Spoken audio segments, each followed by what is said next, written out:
Let's finish our flight sequence. When we get to our final step, we just want to look for anything we may want to polish a bit further. So it just takes playing back the animation, getting a feel of what's currently happening, and just looking for any areas that we may want to tweak. So I think one thing we can do is add some animation to the pod. It would be really nice to have it react to the landing gear coming to a close very abruptly. So let's say we go ahead and show our null objects. I'll go ahead and grab the pod's animation control. Alright, so from there we can go to our rotate manipulator. And we can work from our shot camera. It's always best to work from here because we know for sure that this is exactly what the audience will see. This also helps us to save time, so we're not animating anything that will not show up in our shot.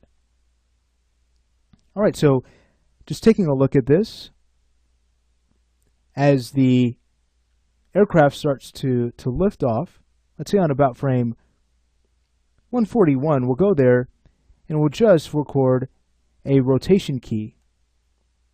This object, if we were to go ahead and select it to load it into the attributes manager, notice it has a keyframe selection tied to the pitch axis, so we don't have to worry about having all of our options checked on our animation palette here, because only rotation will be animated. Alright, so we could start to move forward, and we could have the pod start to rotate down for weight as the airship starts to take off. So I'll just go ahead and have it start to rotate down.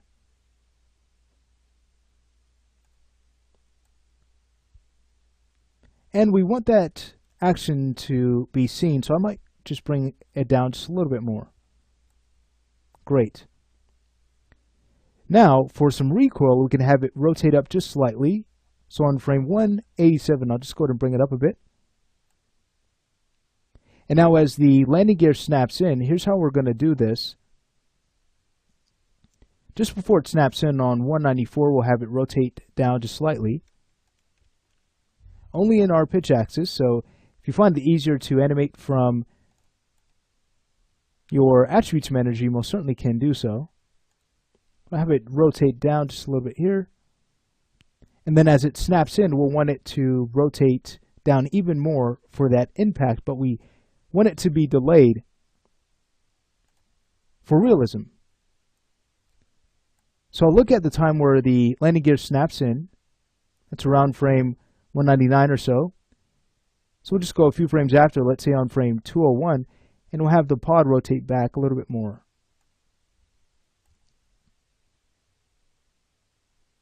Great.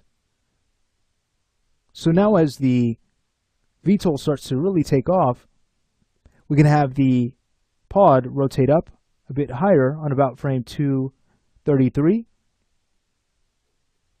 And then we'll add a little bit of recoil on 252 where we just bring it down a bit more.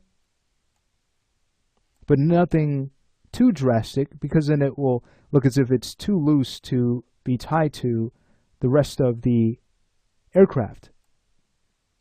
Alright, so now we can go ahead and play this back.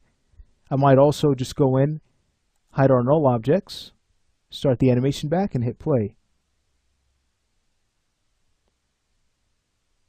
Okay, so you can see here now we have a really good feeling of an impact in the pod as the landing gear closes.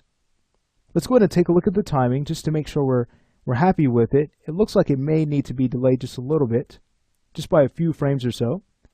So I'll just go ahead and show null objects, go ahead and select our control, and let's move right to our F-curve manager. Alright, so to finish up, I'll go ahead and adjust the view a bit here. Again, all we need to do is delay the timing a bit.